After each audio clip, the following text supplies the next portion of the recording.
Hello, and thank you for calling the Supernatural Protection Company. May I have your name, pronouns, and policy number, please? Yeah, Sherwood, Diana Sherwood, she, her, and, hang on, I've got it right here. 2, G is in gamma, H6371, and the and symbol, I think is what that is. All right, and how may I help you, Miss Sherwood? So I don't know how else to put this, but my car has been melted. Like,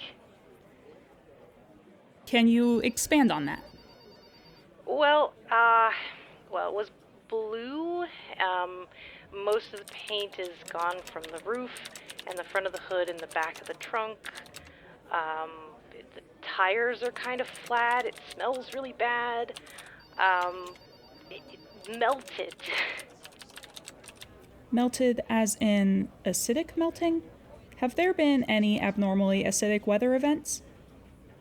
Well, no, we don't really get that here. My sister gets that in Oregon, but no, not anything like that.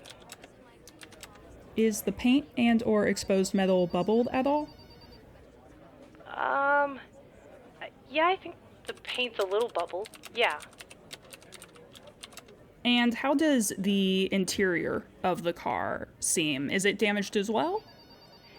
Yeah, so where it got in through the windows, it's sort of, like the upholstery's like missing in big splotches and you can kind of see the foam, but it looks like somebody dumped really hot acid on certain parts of the upholstery. Now, when you say got in through the windows, were the windows open at all, or do you mean something phased or shone through the glass? I think it's more just that it warped, like the metal above the window warped. Like the glass is actually intact, but it like warped and then whatever it was got in. So it wasn't a perfect seal. And you said that the tires were deflated. Is there any other notable damage to them? I mean, the treads are gone.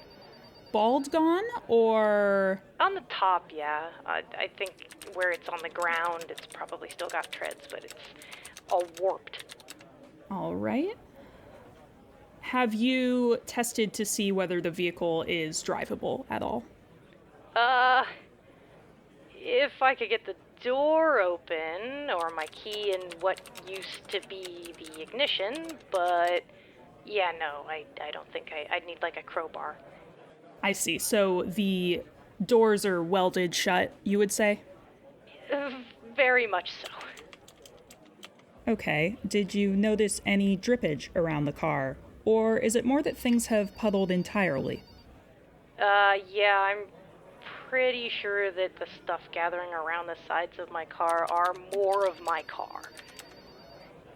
And are you able to pop the trunk or open the hood of the vehicle? No. No. I don't think so. All right, that's completely fine. Just trying to make sure that I have a full picture of the damage so I can help you best. I mean, it looks like a Lego that was left out in the sun. Ah, yes, I see what you're saying.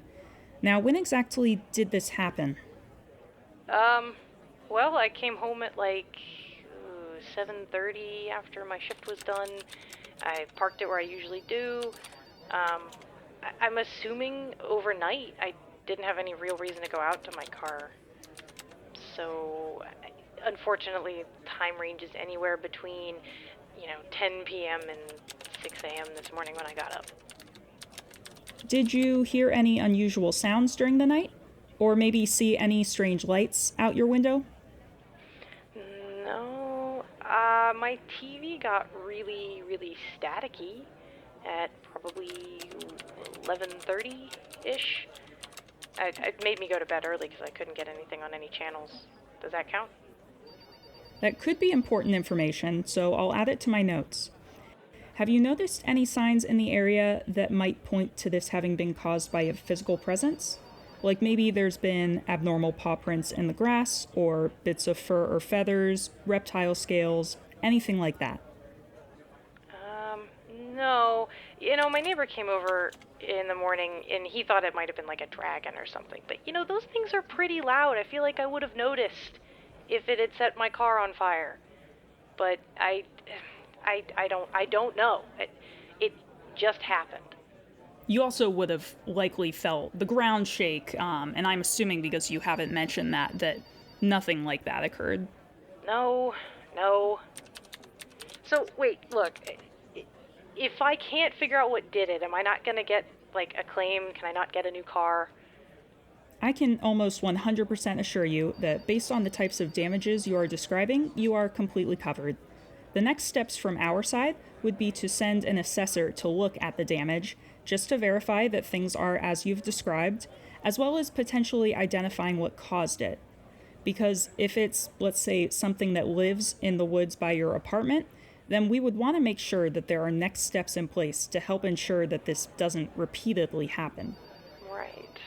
Perhaps you parked somewhere that it considers to be its territory, or it thought that your car was a mate and it attempted some kind of mating ritual and... With my car. You would be surprised at... Okay, what? I mean, okay, I live in an apartment complex, so there were lots of cars to choose from. So, should I be flattered or insulted?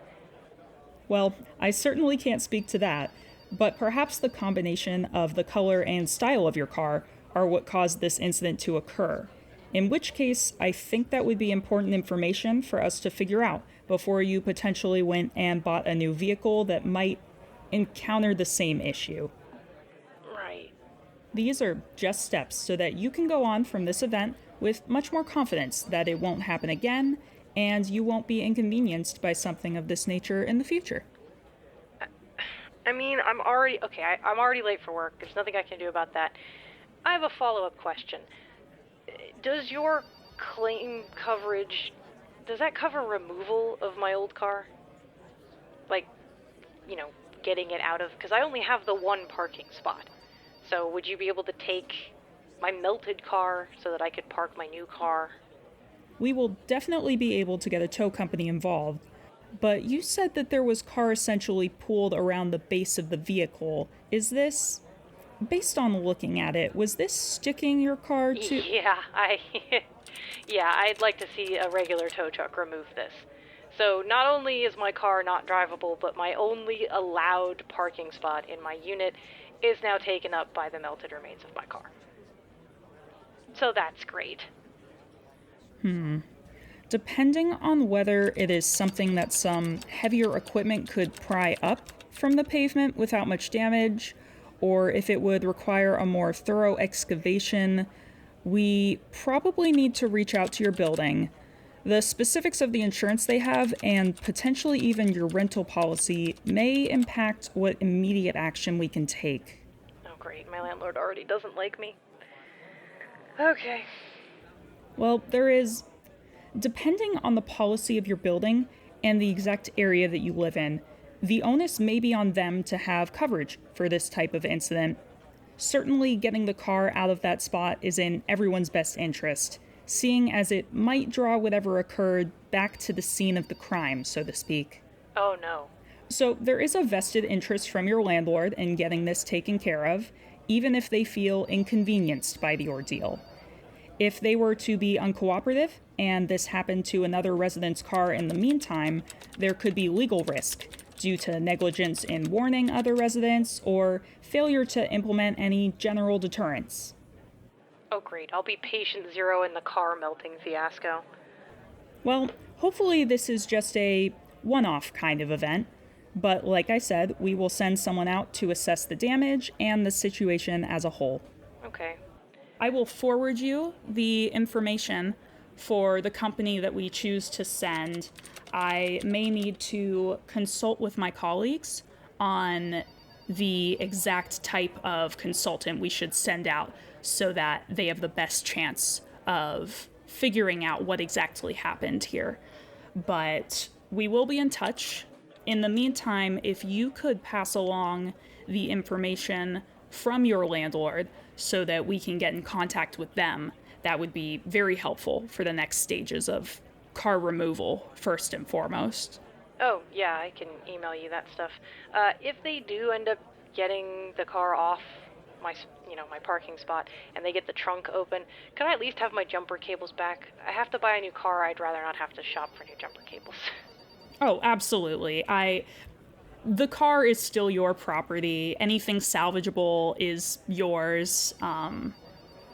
We could even have it towed to a local scrapyard that may be able to help with that.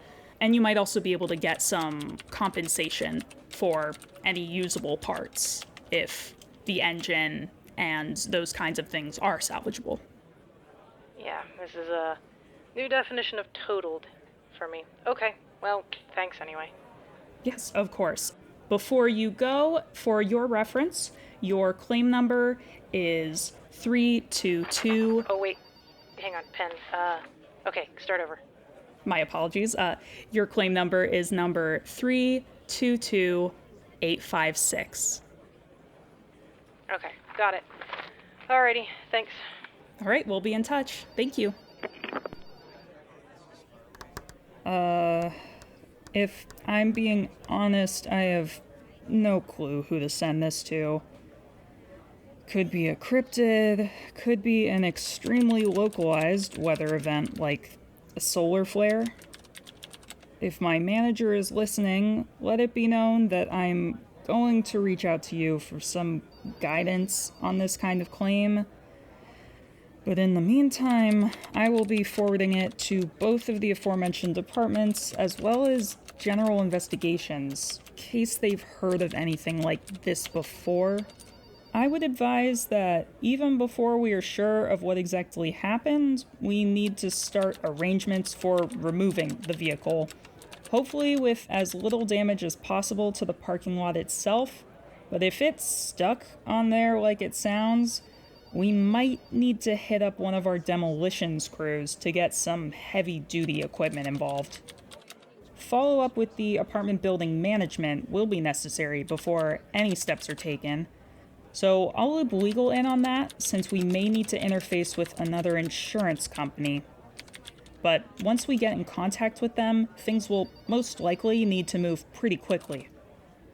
Unless there is a chance that what we have with this melted car is akin to an abandoned wasp's nest, and that it might actually act as a deterrent to future attacks. With that in mind, I'm going to CC the barriers and prevention team. We'll likely need their expertise either way once we're in conversation with building management about next steps. Due to the time-sensitive nature of this incident, I'm going to move the follow-up call to tomorrow, rather than waiting the standard week for the customer to get back to us with the requested information. We need to get someone out there ASAP, so scheduling will need to make that call and set something up within the next few days. It would be helpful to have as much information as possible while working with apartment management. And honestly, they may be less willing to cooperate if they think we don't know what we're talking about. Hopefully we can actually figure out what we're dealing with once we get out there to see it. This episode of the Supernatural Protection Company was improvised by friend of the show Firefly and Saf the Something, based on a concept by Firefly. It was produced by Saf the Something, with cover art by Ash Leddy. If you like the show, or have your own supernatural issues and need advice, let us know by tweeting at the SPC Podcast, and check out our Patreon at patreon.com/SafTheSomething for early episodes and bonus content. Leave us a review on your podcast platform of choice, and recommend us to your friends. Who knows? They may need our help.